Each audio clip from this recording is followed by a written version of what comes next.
교회가 있는데 그 교회에 자연주의자 성도 한 분이 계셨습니다. 이분은 특이한 그런 생각을 가지고 있어요. 왜 우리가 꼭 교회당 안에서만 예배를 드려야 되느냐, 이런 생각이에요. 아니, 자연에서 성경에도 시편에서 말하듯이 하늘에서 그리고 땅에서도 하나님이 계신다 그랬는데, 강가에 가서 예배하면 안 될까? 산속에 가서 예배하면 안 될까? 나무 숲 사이에서 예배하면 안 될까? 이런 마음을 가지고 있는 거예요. 그래서 이 사람이 언젠가 선언을 했어요. 나는 이제 다음 주부터는 들판에 가서 밖에서 예배를 드릴 겁니다.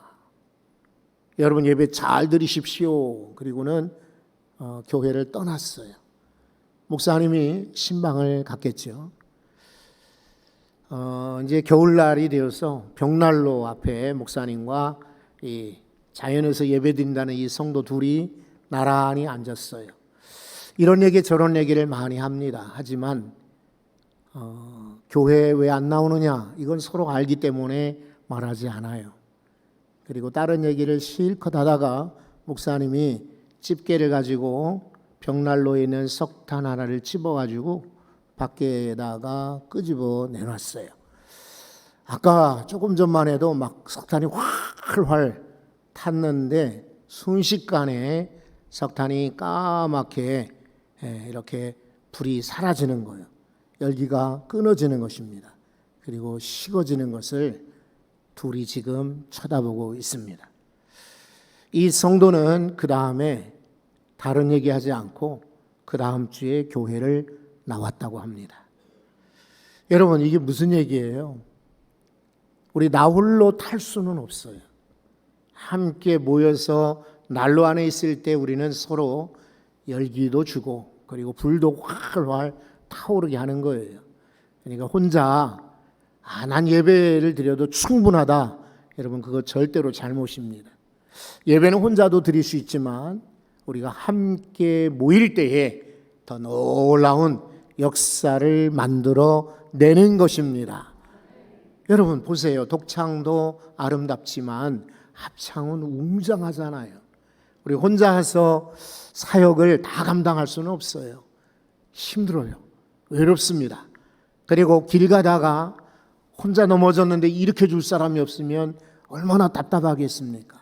그런 거로 연합, 합심, 함께함이 매우 중요합니다. 사도 바울은 아주 훌륭한 교사이지요. 신학자이기도, 또 글 쓰는 작가이기도, 또 교회를 개척한 개척자이기도, 선교사이기도, 또 이 사람 율법학자이기도, 이 바울을 수사하는, 설명하는 말들이 많이 있지만은 가만히 보면 바울은 정말 잘 가르치는 교사예요. 이야기꾼입니다. 이야기를 잘하잖아요. 오늘은 인체, 사람을 인용해서 교회와 성도들을 소개하고 있습니다. 여러분, 여기 이제 세 가지 원리가 오늘 본문에 들어있거든요. 첫 번째는 다양성, 그러나 통일성의 원리입니다. 무슨 말이냐? 교회의 성도들은 다양하다는 것이죠. 우리 지난번 성령의 은사 이야기 나눌 때에도 이런 은사 저런 은사, 은사들이 많다고 그랬죠. 성도들 가운데 키가 크거나 작은 사람, 돈이 많거나 적은 사람, 거기인데 실은, 그러나 비교하자면 몸집이 큰 사람, 작은 사람, 그리고 나이가 많거나 적은 사람, 다양한 사람들이 지금 우리가 함께 모여서 교회라는 한 몸을 이루고 있습니다. 하지만 우리는 평화교회의 성도들입니다. 맞죠? 네, 여기 와서 예배를 드리면서 나는 순복음교회 성도야, 이런 사람은 없잖아요. 간혹 가다가 여행 중에 한번 잠깐 이사 와서 예배를 드릴 수 있고, 우리 교회 갈 형편이 못 되어서 잠깐 예배할 수 있지만은 대다수 아마 오랫동안 성도로 이 교회에 출석했던 우리는 다 한 몸, 예수에 대한 성결교회, 평화교회 성도인 것입니다. 다양성, 다 다르지만 통일성, 한 교회, 한 몸이다, 이런 말이에요. 오늘 성경에 보면은 한 몸이라는 이야기를 여러 번 합니다. 한번 12절을 보십시오. 12절에 몸은 하나인데, 그렇죠? 하나인데 많은 지체가 있고 몸의 지체가 많으나 뭐라고 하시죠? 한 몸임과 같이 그리스도도 그러하니라. 자, 몸, 교회는 하나란 말입니다. 지체, 바로 성도들을 말해요. 지체는 여럿이지만 결국은 한 몸인 것처럼 그리스도도 그러하다. 13절은 이렇게 이야기합니다. 우리가 유대인이거나 헬라인이거나 종이거나 자유인이거나 다 한 성령으로 세례를 받아 무엇이 되었다고 하죠? 한 몸이 되었다. 여러분, 우리는 지금 같은 성경을 읽고 있어요. 같은 찬양을 듣고 있어요. 그리고 같은 우리 기도를 듣고 끄떡끄떡하며 아멘하고 있습니다. 우리 각자 다 출신, 배경, 집안 다 다르지만 우리는 같은 공간에 모여서 같은 말씀을 듣고 때로는 감동, 때로는 마음속의 도전, 때로는 내 마음속의 동감, 공감, 이런 것들을 지금 나누고 있어요. 상호작용 속에. 그러니까 교회는 다양한 지체들이 모였지만 한 몸, 한 통일성을 이루는 것이 맞습니다. 여러분이 우리 교회에 와서 우리 교회가 아닌 다른 생각을 하시거나 우리 교회의 목표가 아니라 다른 생각을 하신다면 그것은 착각입니다. 여러분, 머리는 입을 향하여서 주문을 합니다. 너 당당하게 요구해라, 이렇게 요구하는데 입은 말이죠, 자기가 기분 나쁘다고 마음대로 막 쌍욕을 하거나 상소리하면 되겠습니까? 그렇지 않죠? 여러분, 손을 향하여서 저 물건을 집으라라고 머리가 지시하고 있습니다. 머리는 그리스도죠. 우리 지체인 손이 그 명령을 따라 집어야 되는데 집지 않고 그냥 팽개치고 있다고 아마 간주를 해보십시오. 이것은 몸이 아니죠. 몸과 우리 지체들은 다 하나가 되어서 통일성을 이루는 것이 바로 다양하지만 하나라는 뜻입니다. 이뿐인가요? 성경은 또 한 번 이야기합니다. 여러분, 여기 20절에 보면 이제 지체는 많으나 몸은 몇 개입니까? 하나라 그랬어요. 성도 여러분들이 각자 다르지만은 교회는 하나인 것이에요. 우리는 세례받음으로 하나가 되었습니다. 주님의 이름으로 성찬을 행함으로 하나가, 한 식구가 된 것입니다. 다양하지만 소리가 다르죠. 그리고 말하는 말투가 다르죠. 또 걸음걸이가 다르죠. 때로는 행동이 다를 수 있죠. 때로는 받아들이는 그런 속도가 다르기도 하죠. 어떤 사람은 빨리 알아듣고 받아들이는 사람이 있는가 하면 어떤 사람 한 번쯤 다시 생각하고 받아들이는, 다양해요. 누가 더 우월하고 누가 더 열등하고가 없어요. 차이일 뿐이에요. 기억하셔야 돼요. 우리는 누가 높고 낮음이 아니라 다르다. 기억하십시오. 어떤 이는 장로의 직분, 어떤 이는 권사의 직분, 어떤 이는 목사의 직분, 어떤 이는 선교사의 직분은 다르지만은 그러나 동일한 하나님의 일을 하는 것입니다. 이 직분을 받았는데 내 일을 해요? 그거는 직분 준 자의 그런 목적, 의도, 뜻을 저버리는 것이죠. 우리에게 직분을 각기 주신 것은 그 직분을 따라 어떤 이는 앞장서고 어떤 이는 뒤따르고 어떤 이는 앞에서 일하고 어떤 이는 뒤에서 일하고 그런 거예요.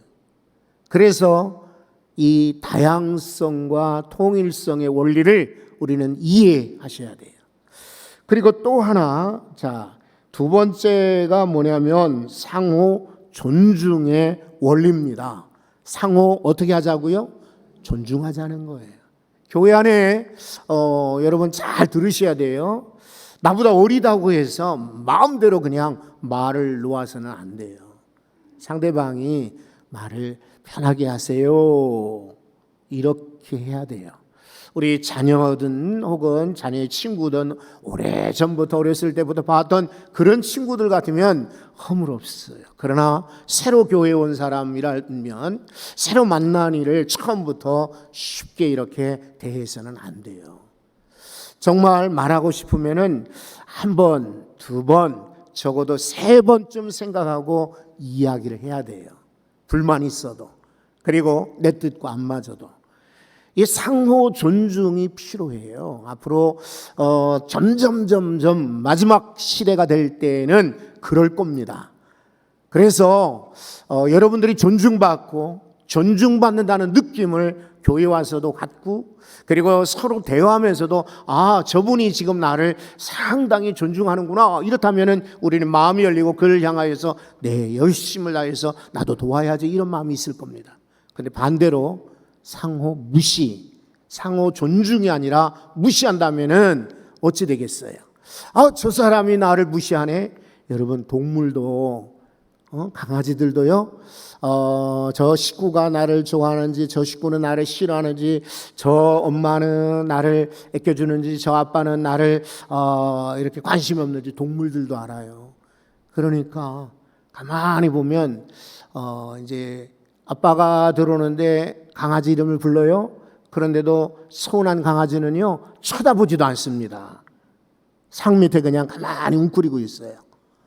그런데 엄마가 들어와요. 엄마가 들어오면 또 꼬리치면 나갑니다.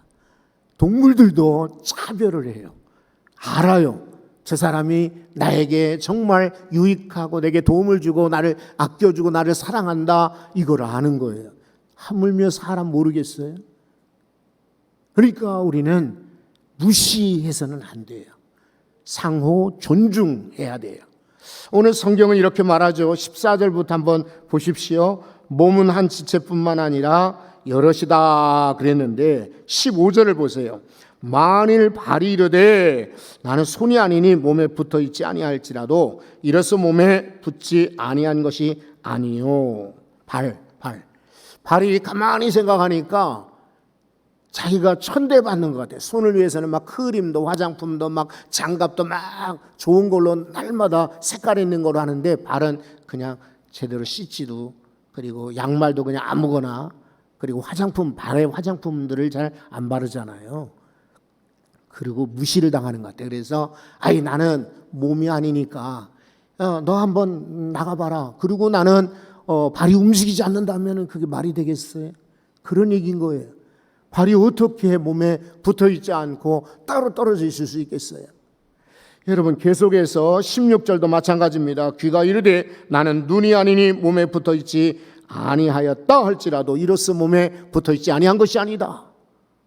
귀가 생각하니까 짜증나는 거예요.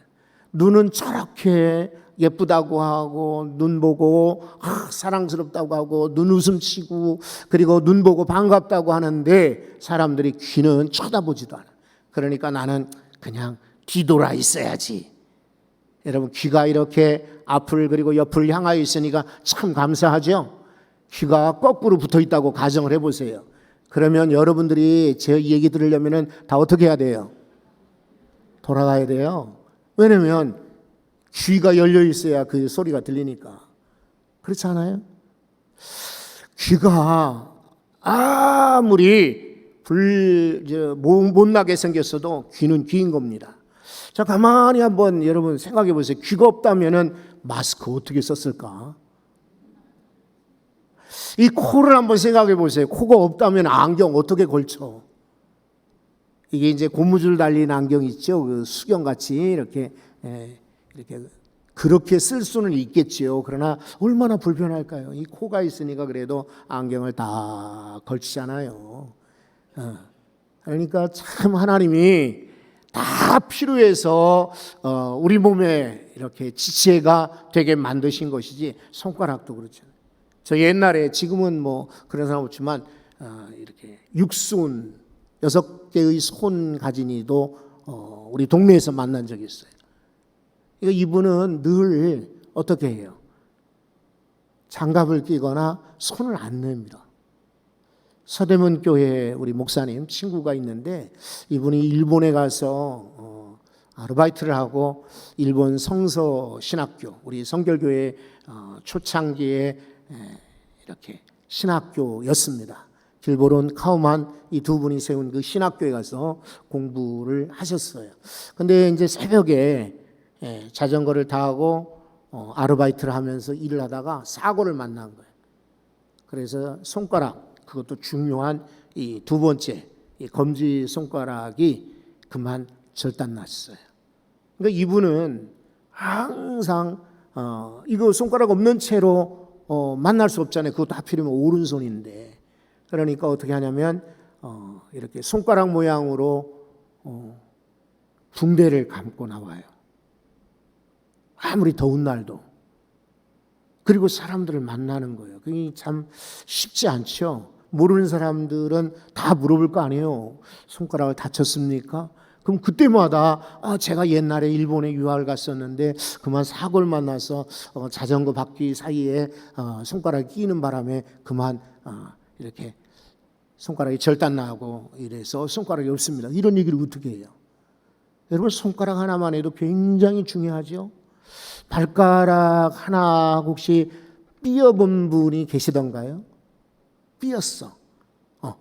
그런데 발가락 하나쯤 삐어도 얼마든지 신발 신을 수 있고 얼마든지 걸을 수 있는 것으로 생각했는데 그게 아니더라고요. 조금만 가면 발이 피곤하고 아픈 거예요. 아, 그렇구나. 발가락 하나만 해도 정말 중요하구나. 우리 몸에 보이는 이런 지체뿐만 아니라 우리 속에 들어있는 장기들은 어떨까요? 이 장기들 하나만 없으면 굉장히 어렵죠. 여러분, 심장은 없으면 죽습니다. 위장이 없다면 소화를 제대로 시킬 수가 없어요. 장으로 직접 연결하지만 금방 이제 설사를 만나게 되니까요. 얼마나 힘든지 모릅니다. 폐가 두 쪽이 있는데 한쪽이 있으니까 한쪽은 아마 한쪽 갖고 괜찮겠지 하는데 이분들이요, 숨 쉬는데 숨소리가 그냥 들릴 정도로 힘겨워합니다. 여러분, 모든 장기가 안에 있던 지체가 손에 있던지 간에 모두 중요한 것입니다. 마찬가지로 하나님의 교회에 성도 여러분들은 매우 소중하고 귀한 분들입니다. 왜냐하면 하나님이 만들어 주셨기 때문입니다. 여기 성경을 한번 보세요. 18절에 그렇게 말하죠. 그러나 이제 그 다음 구절 한번 읽어보십시오. 하나님이 그 원하시는 대로 지체를 각각 몸에 두셨으니. 아멘. 하나님이 우리 몸에 지체를 두신 거예요. 이거는 은유죠. 비유죠. 그죠? 하나님이 우리 교회에 아픈 분도 주시고 똑똑한 분도 주시고 또 때로는 저분은 왜 저렇게 말하지 이런 분도 주시고 또 바락 성질내는 분도 계시지만 그런 분도 주시고 때로는 답답할 정도로 대답이 늦는 분도 계시죠. 그런 분도 하나님이 두신 거예요. 다 존중해야 돼요. 상호 존중의 원리. 성도 여러분, 서로 아끼고 존중하시고 높여주시기 바랍니다. 오래된 성도들을 소중히 여기십시오. 그러나 처음 나오신 새신자들도 귀하게 여겨주십시오. 그리고 아픈 분들을 위해서 교회에 오면은 맨날 그 금요일 날도 그렇고 기도 사역 때도 그렇고 아니 새벽에도 그렇고 왜 이렇게 아픈 사람들만 위해서 기도하는 거야? 라고 실제로 짜증을 내는 분도 계셨어요. 저한테 얘기하더라고요. 교회에서 왜 맨날 통성기도 하는데 병자들만 위해서 기도합니까? 그래. 여러분, 예수님께서도 말씀하셨어요. 건강한 자에게 의원이 필요하다, 필요 없다. 건강한 자에게 의사가 필요하다, 필요 없다. 필요 없어요. 교회가 병원은 아니지만 아픈 사람들을 위해서도 교회는 존재하고 주님은 우리에게 천국을 전해주기로 오셨지만 이 땅도 천국이 되기를 원하시는 거예요. 아프고 병들고 굉장히 힘들어봐요. 어떻게 천국이 있을 수 있어요? 아픈 가운데도 은혜로 이기고 견디는 분들이 많지만 쉽지 않잖아요. 그래서 하나님의 뜻은 모든 이들이 건강하고 복 있게 살기를 원하시는 거예요.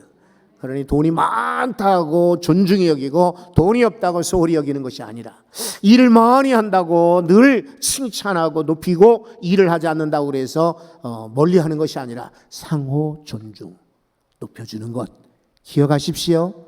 기억하십시오. 여러분, 이제 세 번째 이야기를 제가 드리려고 하는데 상생, 함께 사는 원리입니다. 무슨 원리라고요? 상생의 원리예요. 25절을 한번 보십시오. 25절에 이렇게 말합니다. 몸 가운데서 분쟁이 없고 오직 여러 지체가 서로 같이 뭐라고 하죠? 돌보게 하셨느니라. 아멘. 서로 같이 돌보게. 여러분 25절은 정말 꼭 필요한 원리인 것 같아요. 서로입니다. 한쪽만 돌보는 게 아니라 같이 돌봐야 돼요.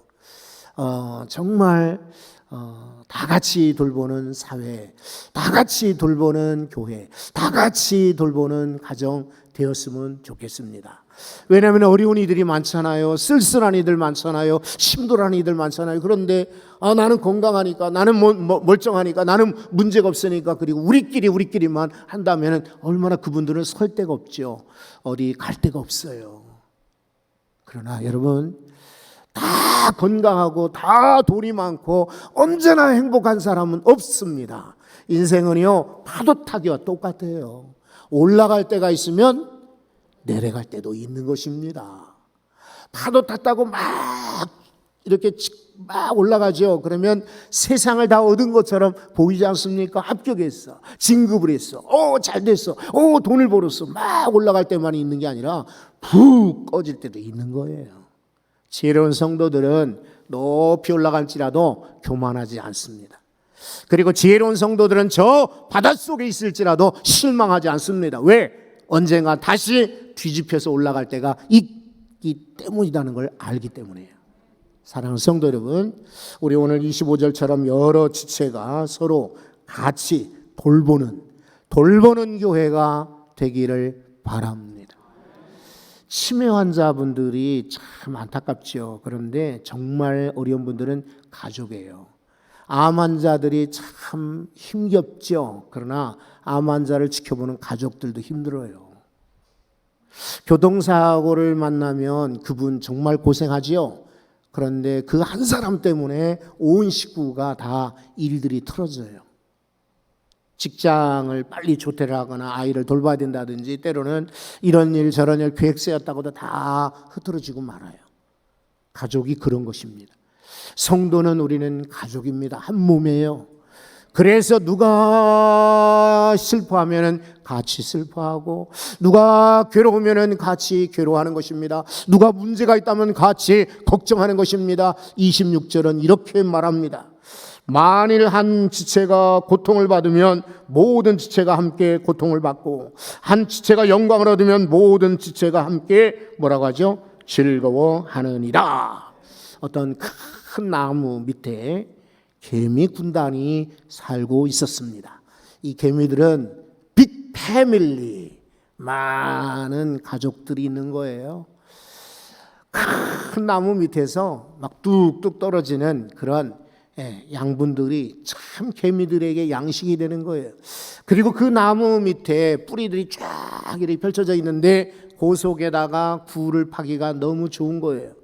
그리고 굴을 파고 쏙 들어가 있으면 겨울에도 따뜻해, 여름에 시원하고 아주 걱정이 없는 거예요. 나무는 나무대로 또 이 개미들이요, 도움을 주는 겁니다. 그래서 매미나 곤충들이 막 날아오잖아요. 그러면 개미들이 페티민이라고 하나, 이 꽁무니에서 냄새를 확 풍긴답니다. 그러면 사람들은 모르는데 다른 곤충들은 그 냄새만 맡고 아우 싫어 그러고는 스컹크 냄새처럼 막 도망을 간대죠. 그리고 코끼리 같은 큰 그런 초식 동물들이 나무를 흔들기도 하고 나뭇잎 열매를 따먹기도 하죠. 그러면 개미 떼들이 그냥 코끼리의 얼굴이며 등짝이며 그다음에 큰 귀 있죠. 코끼리 코 이런 데 그냥 수북이 가서 달라붙는 거예요. 그리고는 콩콩콩콩콩 쏴대는데 여러분, 이게 아주 짜증나는 거예요. 이 코끼리들이. 개미 이거 잡기도 쉽지가 않고, 아무리 귀를 펄럭여도 개미 떨어지지도 않고, 개미 발에는 끈끈이가 붙어 있어가지고 한번 동물에 달라붙으면 절대로 미끄러지지 않는 거예요. 그러니까 한번 그렇게 호되게 개미떼에게 당했으면 코끼리가 그 나무 근처에는 오지도 않는 거예요. 상생이죠. 개미들에게 양분 그리고 동굴을 안식처를 주고, 나무는 그 대신 천적으로도 자신을 보호하고. 그런데 이 개미 가족들 가운데 대장개미가 한때는 엉뚱한 생각을 한 거예요. 이거 보라, 우리가 이렇게 수가 많은데 이 나무 때문에 우리 존재감이 없지 않나. 이 나무만 없으면 우리는 하늘에서도 우리 개미들이 다 보일 거고 누가 봐도 이 개미들이 엄청난 빅패밀리구나 하는 걸 알아볼 거 아니야. 그러니 저 나무를 쓰러뜨리자. 이런 엉뚱한 생각을 하게 됐어요. 그래가지고 여러분 이 두 때로 나눕니다. 한때는 막 부지런히 번식을 해서 더 새끼들을 많이 알을 낳아서 더 많이 만들고, 한때는 그냥 나무를 갉아먹기 시작합니다. 한두 마리가 아니에요. 수만 마리가 막 나무를 그냥 아침부터 저녁까지 계속해서 조그마한 개미랄지라도 계속, 그리고 수많은 나무들이 갉아먹기 시작하니까 얼마 못 가서 나무가 쿵 하고 쓰러져 버려요. 개미들이 신이 났어요. 이제 우리 세상이야. 이제는 우리가 이제 존재감이 드러나는 때야. 여러분, 근데 이제 날이 추워졌어요. 겨울이 됐어. 나무 뿌리가 있었고 나무 때문에 그래도 그게 굴을 파서 개미들이 살았고 양식을 먹고 살았는데, 나무가 쓰러져 죽고 나니까 뿌리채 또 뽑히고 나니까 굴도 다 망가진 거예요. 새봄 같으면 다시 일을 하겠는데 한겨울에 일하기 땅도 받기 어려워. 그러니 찬바람 불고 눈보라 치니까 다들 얼어 죽고 말았대요. 여러분, 제가 지금 엉뚱한 얘기하는 것이 아닙니다. 우리 교단에 저 강 옆에 어느 교회가 그런 교회가 있습니다. 서로 물고 뜯고 우리의 존재감을 나타내자. 그 교회요, 여전히 어렵습니다.